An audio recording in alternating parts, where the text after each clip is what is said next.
अभ्यास 1E। पहला सवाल, निम्नांकित कथनों में से सत्य कथन को चुनिए। यहाँ हम देख रहे हैं कि 2/-5 की गुणा -3/4 से हो रही है और यहाँ इसके दाईं तरफ बस हमने इतना किया है कि -3/4 पहले रख दिया है और 2/-5 बाद में रख दिया है। तो क्रम विनिमय नियम क्या कहता है कि a गुणा b बराबर b गुणा a। हम a को b से गुणा करें या b को a से गुणा करें, हमें बराबर ही मिलेगा। तो यहाँ पर वही रखा हुआ है, यदि इसको a मान लें, इसको b मान लें, तो ये a गुणा b है और यहाँ पर फिर ये b है और ये a है, यानी कि यहाँ पर क्रम विनिमय नियम लगता है, तो ये कथन हमारा सत्य है। दूसरा देखते हैं, यहाँ एक और हम नियम जानते हैं, ये तो क्रम विनिमय नियम है। एक साहचर्य नियम है कि a गुणा b गुणा c में हम पहले इन दोनों की गुणा करके c में गुणा करें या फिर हम b और c की गुणा करें और फिर उसकी गुणा a से करें। तो यहाँ हमें दिख रहा है कि यदि ये a है, ये b है, ये c है, तो यहाँ भी ये a है, ये b है और ये c है। सिर्फ क्या किया है, यहाँ पर a गुणा b पहले किया है और फिर उसको c से गुणा किया है और यहाँ पहले b और c को ब्रैकेट में गुणा किया है, फिर उसको a से गुणा किया है। यानी कि यदि हम यहाँ पर साहचर्य नियम की बात करें तो ये कथन भी हमारा सत्य है। अब इसको देखते हैं, 3/4 और -5/7 का गुणनफल परिमेय संख्या नहीं है।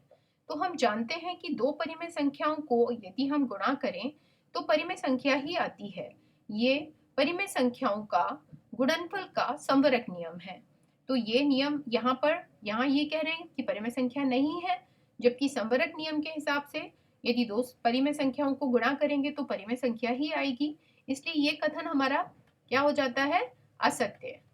अब और चौथा पार्ट देखते हैं।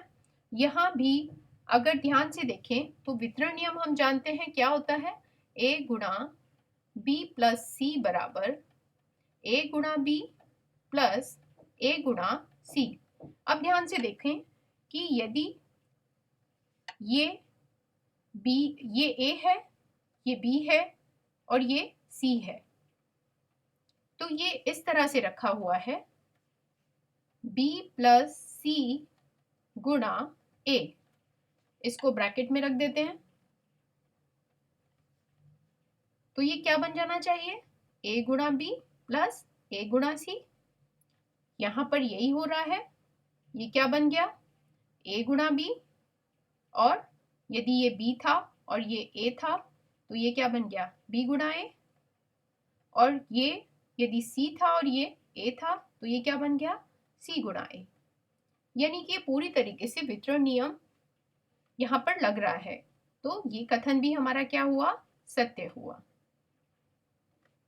अब आगे दूसरा सवाल देखते हैं। निम्नांकित कथनों को गुणा करके सत्यापित कीजिए। वैसे तो यहाँ हमें साफ दिख रहा है a गुणा b बराबर b गुणा a ही है, तो ये सत्य होगा, लेकिन हमें पूछा जा रहा है कि इसको गुणा करके ही सत्यापित करना है, तो गुणा कर लेते हैं। अगर हम इसकी बात करें, बाएं पक्ष की बात करें, तो अंशों की गुणा 2 गुणा -11, नीचे हरों की गुणा 7 गुणा 8।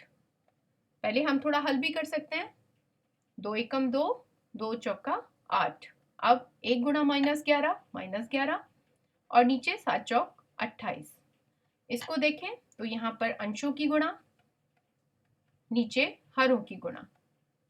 यहाँ भी ये सरल हो सकता है, 2 एकम 2, 2 चौका 8, तो क्या आ गया, ये -11 गुणा 1 -11 होगा और 7 चौक 28, यानी कि दायां बायां पक्ष दोनों बराबर हैं। तो गुणनफल करके हमने देखा तो ये सत्यापित होता है।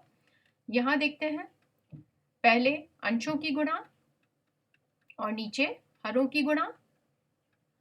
यहाँ पर ये ऊपर नीचे हल हो सकता है, 3 से 15 और 9 जा सकते हैं, 3 पंचे 15 और 3 तिया 9, 8 पंजे 40 माइनस का 40 हो गया और 17 तिया 51। अब यहाँ भी यही करना है, अंशों की गुणा 15 गुणा -8 बटे 17 गुणा 9। यहाँ पर 15 और 9 हल हो सकते हैं, 3 से जा रहा है, 3 पंचे 15, 3 तिया 9, क्या हुआ, 5 गुणा -8 बटे 17 गुणा 3, कितना बन गया ये 5 अट्ठे 40 माइनस का 40 और 17 दिया 51। तो ये यहाँ पर ये भी सत्यापित हो गया। अब इसका अगला भाग देखते हैं। इसको भी हमें नियम से नहीं गुणा करके सत्यापित करना है। तो क्या करें, यहाँ -8/7 पहले हम ब्रैकेट के अंदर का हल करेंगे। तो यहाँ अंशों की गुणा 1 गुणा -4 बटे हरों की गुणा 2 गुणा 3। यहाँ पर ये थोड़ा सा और सरल कर सकते हैं, 2 एकम 2 और 2 दूनी 4। क्या बन गया ये -8/7 गुणा यहाँ 1 गुणा -2 माइनस का 2 1 गुणा 3 3। अब फिर अंशों की गुणा -8 गुणा -2 बटे 7 गुणा 3। माइनस माइनस प्लस हो जाता है, 8 दूनी 16 प्लस का 16 बटे 7 दिया 21।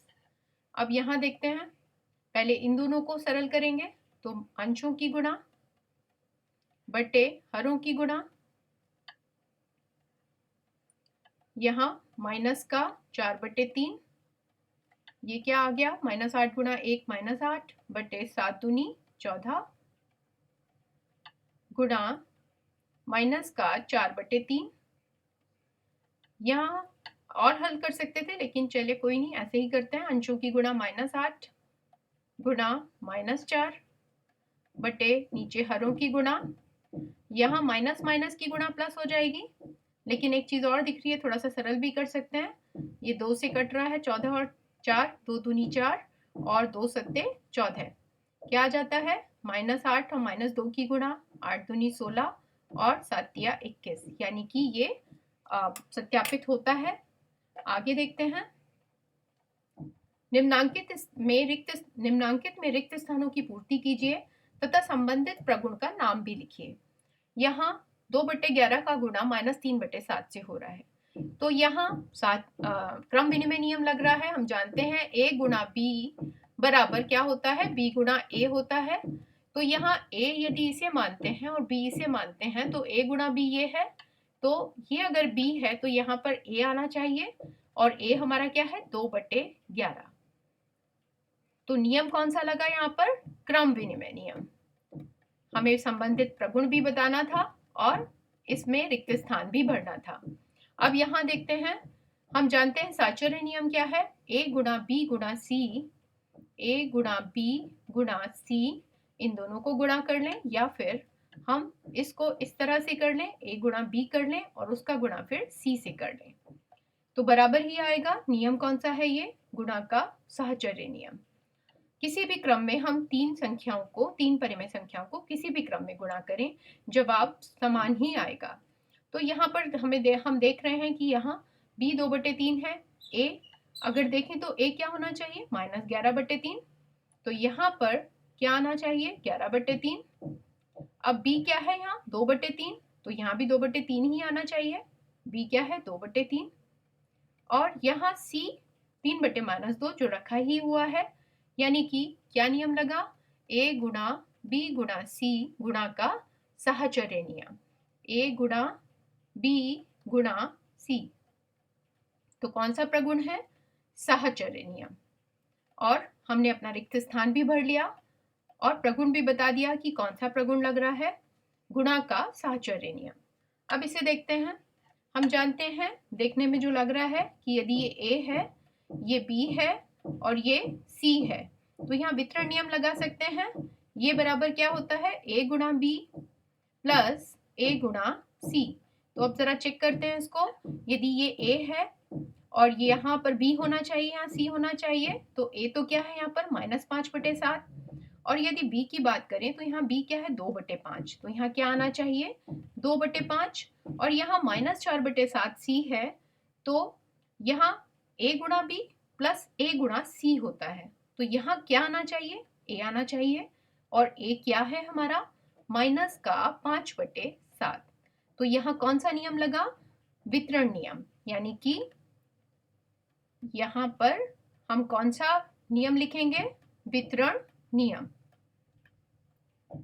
तो हमने रिक्त स्थान भी भर दिया नियम के सहायता से, और क्या प्रगुण है हमने ये भी बता दिया। अब एक सवाल है, सरल कीजिए।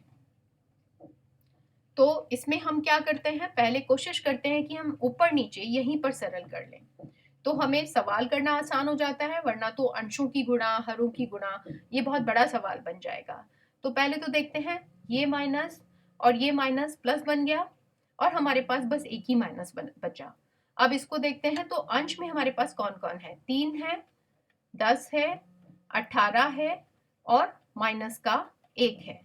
तो यहाँ पर एक ही माइनस आएगा क्योंकि बाकी सारे प्लस हैं और एक माइनस है, और नीचे क्या है, 9। तो यहाँ हम एक चीज और देख रहे हैं कि इस माइनस से इस माइनस को भी कैंसिल कर सकते हैं, तो ये माइनस हम यहाँ से हटा सकते हैं, ऊपर नीचे भी माइनस कैंसिल हो जाएगा। तो यहाँ क्या बचेगा, 9 गुणा 5 गुणा 6, तो अंशों की गुणा बटे हरों की गुणा। अब हम देखते हैं ऊपर नीचे क्या क्या सरल हो सकता है। हम देख रहे हैं यहाँ पे 10 और 5 आपस में सरल हो सकता है, 5 एकम 5, 5 दूनी 10।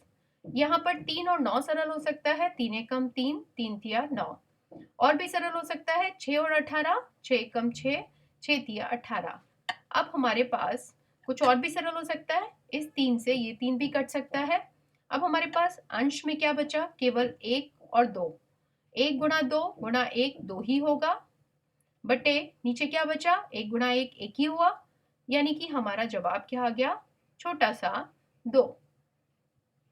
इसे देखते हैं, यहाँ पर पहले देखते हैं, इस माइनस से ये माइनस कैंसिल हो रहा है और इस माइनस से ये माइनस कैंसिल हो रहा है।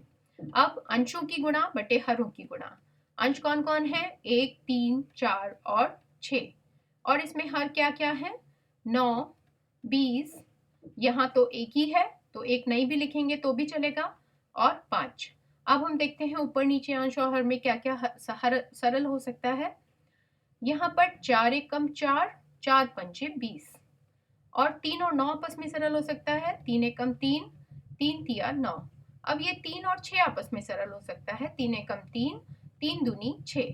अब हमारे पास अंशों में क्या बचा, 1 गुणा 1 गुणा 1 गुणा 2, जो कि क्या बन जाएगा, 2 ही बन जाएगा। और यहाँ क्या बचा हमारे पास, 1 गुणा 5 गुणा 5, यानी कि 5 25।